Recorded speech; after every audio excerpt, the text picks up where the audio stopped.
9:21 right now. Log on to watch B103.com and see Chris Tucker in the building. This Chris Tucker Foundation is doing their celebrity golf tournament. Saturday. Sold out? Saturday morning. Sold out. It's sold out. We sold out. It's good that you start early and that the Falcons play late. That's right. Yeah, we tee off at like 10 o'clock or 11 o'clock and the Falcons at night. And then the fight after that, it's gonna be a big day. That's a big day. It's gonna be a big day. Dr. J, Stedman Graham, Brian Jordan, Sugar Ray Leonard, Alonzo Mourning. These are all the people that attended the golf tournament. In the past. In the past. You got my name spelled wrong. You got Mike Cameron, the baseball player. That's my neighbor. Yeah, he's been there. But this year we got a lot I more ain't make surprise. the flyer? You asked me to play. You ain't on the flyer. Wow. You're too big to get on the flyer, man. Wow. Too big. Really, That's a mistake. That's really somebody Norris? in the team. Really, no. And it's gonna be consequences. Really, Norris? That's what we at now? That's what we doing? It's gonna be consequences. The fly is small, man. No, but Ryan Cameron's gonna. Ryan is gonna be there. Hey, man. Ryan, you gonna be there. You gonna be there. Now, I've never heard you play in anybody else's celebrity tournaments. I play all the time. But are you in? Everybody. Are you good? I look good. I dress up, and before I swing, right. Everybody loves me. You tell people that. I look good. I got the belt, the hat, and everything. And then after I swing, then everybody knows. And then they just say, "Okay, all right, don't worry about it. Don't worry about swinging." So you're like the celebrity golfer. I'm a celebrity golfer. They don't count on you. I love golf. I just don't know how to play really that good yet. Okay. But I love the challenge. I think God don't want me to play that good because I be out there all the time, right? And won't be working. So I don't play that good. But I play all right. I can keep up. I'll throw my ball to keep up. They say, "Hey man, I'm with you. Let's go. Come on, I don't want to hold nobody up." That's uncomfortable when people waiting behind you and they looking at you swing and Right. you keep missing the ball. Like, God, that's embarrassing. Yeah. And I know you change it up all the time, so I know I don't feel bad about asking you to do this. Can you do a little bit of how Michael was calling you Christmas? Michael Jackson calling Michael? You. Yeah, about how you had it, how he had a name for you. Michael used to joke with me. He would say, "Chris, you don't get your clothes made, Chris. You don't get your clothes made." I was like, "What? I got no money like that. You got to get your clothes made, Chris. Somebody gonna show up with the same thing on, Chris. You want to have the same thing." And you say he called you Christmas? Yeah, he said Christmas. He said it. He said it one time. I didn't know who he was talking to. "Hey, Christmas." I said, "Michael, who are you talking to?" "You. Your name reminds me of Christmas. It's beautiful. You should keep it. It's beautiful. It reminds me of Christmas trees and fireplaces and presents. You should keep it." He convinced me. I said, "It do sound kind of good. Christmas Tucker. That's a genius. Michael was a genius. He was a genius." You got to get your clothes made, Chris. You can't just be shopping off the rack. What if I show up and Prince got the same thing? I can't afford that. If you want to be a superstar, get your clothes made. That's okay, Mike. I got to make some money to do all that. 9:24 right now. Chris Tucker in the studio. Cruel. He say that cruel. Because I got a little country accent. He's a cruel. Michael, we'll talk about you. And what I'm going to say? That's why you king of pop. That's why you got Neverland, you rich. Genius. I couldn't say nothing but laugh. Now, when y'all would hang out, was he like a regular guy, like food? Because Magic Johnson tells this story. He came on the show once and he was like, "Man, Michael was the most regular dude." He's like, the first time I went over, he asked him, did he want something to eat? And he brought out a bucket of KFC. And he's like, they just sat in the middle of the floor. He was like, "Man, I'm eating a bucket of KFC with Michael Jackson." Michael was black. He was black, and you would have chicken and sushi too. He was white. He was black though, but he was just. But Michael was so cool, man. He bought one time. Michael bought me a TV. He gave me a TV. I was at Neverland. I said, "I like that TV, Michael. That's beautiful." He said, "You like it, Chris?" I said, "Yeah, I love it, man. It's a big screen TV. It was beautiful." That's when TV was just getting big. Right. Next thing I know, I went home from Neverland, and Michael sent me a TV. I was like, "My God!" I was like, "This is great." Next time I went to Neverland, I was asking for other stuff. I was like, "I like that Rolls Royce. That's a beautiful Rolls." He said, "You like it, Chris?" I said, "Yeah, that's beautiful." He said, "Well, you better go buy one because they're running out of them." I'm giving you my Rolls Royce. That was I gave you a TV. You're not getting a Rolls Royce, so I'm not stupid. You know what? Acting like Jermaine. Acting like Jermaine. Want everything. You know, it's funny. We were just talking off the air, and this music playing behind me it can't help but remind me of the scene in Friday in the Pinto when you're driving down the street. Oh man, right? that was fun. That was fun. And I think that you have to tell the story about how Smokey was developed right now, because what you just told me off the air, I had no idea. Oh yeah, that was my shot, man. When I got Fridays, I knew that was my shot. That was my first co-starring role with Ice Cube. So I was practicing in the mirror at home, and I had an apartment in LA, and I was all day. I was like, how am I gonna make this character unique and different? So I was in the mirror for hours just looking and making character. I came up with, and you know this, man, all that stuff, creating the character. So, and then also with stand-up every night, I was in the clubs every night, so I knew timing, the comedy time, and I knew what was funny, and because you don't get that immediate laugh, but I knew I was hitting it, and I was acting. I was like, this is, I mean, it was a little bit of, I was young, and that was a little bit of me at that time, so I was in the role, and stuff was happening. Like when we was in the Pinto, and the car wouldn't stop for real, and my foot went back like that, and I said, man, y'all gotta film this, man. The car won't stop, my foot all, well, it wouldn't stop. Then I came up with the part with putting my foot out there and making it drag a little bit. So all that stuff was just improvisation and right on the spot, man. ATL, can you imagine Smokey in the mirror practicing to be Smokey? Yeah, Can you just think about that for a second, man? Yeah. That's what you got to do. You got to be prepared. You got to be ready, because it was only 60 pages on the script. It was 60 pages that they gave me, and then they was writing every day. For the whole movie? Wow. For the whole movie. We was coming up with stuff every day, though, and then Gary Gray, the director, who's huge now, just did Fast and Furious and did all those movies, straight out of Compton.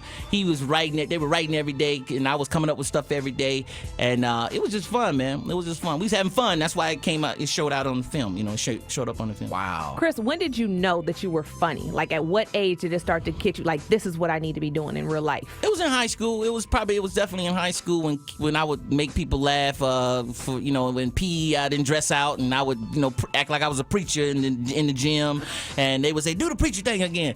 It was in school, and when I was at home, everybody was funny. My brothers and sisters, everybody was funny, but when I was at school, when I started making people laugh, and then I started hosting the talent shows at Columbia High School. Everybody did and then I got my talent first laugh, and I was like, oh, I can do this. But it was different from in the classroom, but I said I can work on this and probably get good. So Nice. And Silk was one of the people I brought up on stage, and they getting ready to do an song too. Yeah, they taping that this week. And I'm gonna be in that. Yeah, I'm gonna be in that. So y'all check that out for Silk. But they were great back then, so it was good. That's back in the day, right there, Yeah, Monica. that's for you, what man. I do day. Woo! That's a cold-blooded song right there. ATL, now, if you go back with me and Chris, you know that the Chris Tucker rap that was two versions. Now, back in the day, the radio station was out on Old National, and we only had 2 floors. And this is how old school it was, is that when a guest would come to the radio station, if it was early in the morning when I was doing mornings, we didn't have a receptionist or anything like that. People would actually throw a rock at the window, pink. And you look at me like, oh, hey, Chris Tucker out there. You know what I'm saying? Then we would open the door and let him in, right? So, Faison is doing the beatbox on this particular one. And this is one that we had 2 alternatives. I don't even think you remember this. I want to hear that one. I said right. I said right. I said right. Cam. Straight up in here. Early in the morning. Ryan Cameron be tripping on the phone in. Chris Tucker's here. I'm talking to him. We all did crime. Chris Tucker chilling. I said right. I said right. I said right. Cam. That's what I'm talking about. Wow. The album coming out next week. Wow. iTunes, Apple Music, whatever. Now, speaking of coming out next, now what is this that we're hearing on word on the street about there could be another Rush Hour? Well, they're working on a script right now, and Jackie wants to do another one. I want to do another one. I went all the way to Shanghai to meet with him, and he's coming back to L.A. next month. So we're talking. To go to Shanghai, was it a good meeting? It was a great meeting. Like, when's the last time you saw him?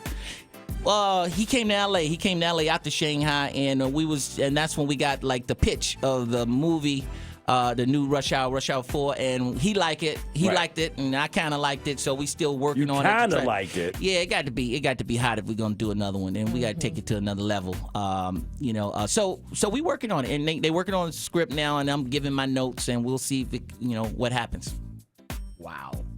Why does this Friday sequel keep? Well, it's a rumor that won't go away. Well, But you've never been, other than the Rush Hour franchise, you've never been a big sequel guy. Yeah. I mean, when I did the first Friday, I just, I wanted to do a good job, and I knew it was a big break for me because it was, like I said, it was one of my first starring roles, co-starring roles. And then I wanted to move on and just, do. I was doing Money Talks, I think, at the time, and then they did a sequel and stuff. But I never thought about doing sequels. I was just like, I did it, and that was it. But then when it gets successful, right. Studios and people were like, let's do another one. Why were we gonna stop this? And so with Fridays, I'm happy that people want to see another one. That's a blessing, and it's a compliment. And it's the same thing. I think they're working on a script for that too. If it comes back and if it's good, I'm gonna look at it and I'm gonna see. What would you do? What would the plot be? I mean, if you were writing Friday, the sequel, or whatever, Friday after the next Friday or Friday the 13th, what would it be? Yeah, I mean, I don't know. That's why, I'm waiting to see what they come up with, and then, But you're open to it. You know what? Because my fans want to see it. I mean, Right. if my fans didn't want to see it, no, I wouldn't be open to it. But my fans be like, "Come on, man!" Every time I say I won't do it, they be like, "Oh man," they be booing and stuff. fun. But man, They be booing. what's wrong with you? So I would do it for my fans if the script came back great, Right. and everything made sense. I would do it. Now, have you and Cube even having a conversation? Because Cube Vision is spot on right now. I mean, Yeah. everything he's touching is turning to platinum. The whole Big Three and Yeah. the other stuff he's been doing. I mean, Yeah, we talk all the time. We talk all the time. We meet up we met up in LA not too long ago, and definitely entertaining. I'm entertaining the thought. And Cube he told me they're working on something, and then he said he wanted to keep talking, and see if we can come up with something. So that's what's going on with it now. So we'll see. So maybe another Rush Hour. Maybe. Yeah. Another Friday. Maybe. Yep. What yep. can you give us definite? Oh man, Another Netflix special? Another special, another stand-up, because I'm doing that constantly. So another stand-up special, and then new movies. Definitely working on producing and writing some new movies and stuff like that. So a lot of new stuff too. So a lot of good stuff.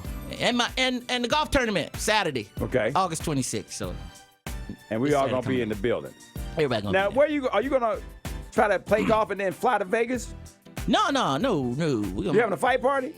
I'm gonna have I'm gonna watch the fight somewhere, because the people who's coming to the golf tournament want to watch it. So we might rent out a movie theater, or they all come to my house and watch the fight. But yeah.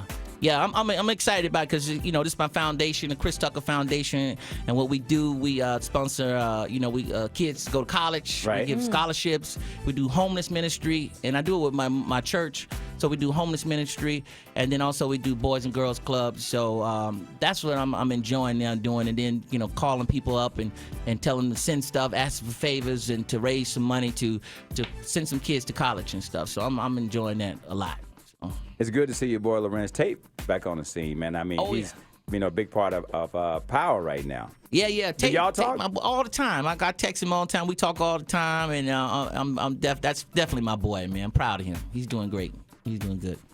That's what I was gonna go to. Like, when are we gonna see you on a show like a show like that? Like some type of what do you call it? Do you call it a series? Yeah. Would you do TV? Would you do TV? Yeah, you know what? I'm getting ready to produce some TV stuff, because I see where I could have some fun with finding new talent. Yeah. And getting them started on TV, and also maybe guest spotting or something, like, because I love my freedom. So I love touring. I love doing stand up, and I love doing movies that I can keep my freedom. But I would definitely want to discover some new talent and get them a shot, like I got a shot. Yeah. And give them some wisdom, like I've got, like the great Dick Gregory just passed, and I was fortunate enough, and thank God, to hang out with him and get some advice from him. He told me so many great things, and he encouraged me. He told me, he said, "You funny, you're naturally funny. You like Richard Pryor, stuff like that builds up character." And that's what I want to do with my foundation, and that's what I want to do with my production company, to start off new talent, because when you get at a certain point, you be like, it ain't all about me. It's about discovering other talent and helping them become the next big thing happening. Yeah. And you've been showing. I mean, to me, like I really enjoyed you in Silver Lining Playbook. Thank you, man. Thank you. That was fun. That was like because I didn't know what to expect. Yeah. Because I think people want you to be, and I was like, okay, I see you. I mean, How serious would you go? Like, if somebody asked you to play a certain, like, would you go there? Because people know you as being a comedic actor, but I thought you really showed some chops in that movie. All the way serious. I mean, I did Dead Presidents the same year I did Fridays, and that was serious. I mean, he was a drug addict from the Vietnam War with the Hughes brothers, and then I did Fridays, and that was a straight comedy. So I can go, I want to go all the way, and that's what I'm excited about now at this point, to do some more serious roles and some roles that's, and then some more fun roles too. Behind the scenes, you want to be on the other side of the camera, maybe direct one day? Definitely. I want to be the next person who discovered the next Chris Tucker, or the next, that's exciting to me. That's fun. I love to laugh, and I want to find that next funny female comedian and like that, because I know what's funny. I've been around all my life. And I want to definitely direct some funny people and then help them out to be even better. So, the ChrisTuckerFoundation.org, at Chris Tucker Real on Twitter, at Tucker World on Instagram. Yep, that's Appreciate me. you, bro, as always. My buddy, you know it, Ryan. 9:50 right now. People Station V103 Ramona Bros up next. Make sure that you go out and support Chris on all his endeavors, man, because he's a good guy, man, from day one. ChrisTuckerFoundation.org. V103. Check it out, baby. Don't stop, keep driving crazy. Cause I'm listening to the Chris Tucker rap. He be jamming, he be fat. I'ma tell you, my man, Ryan Cameron. And you know this, man. He be tripping all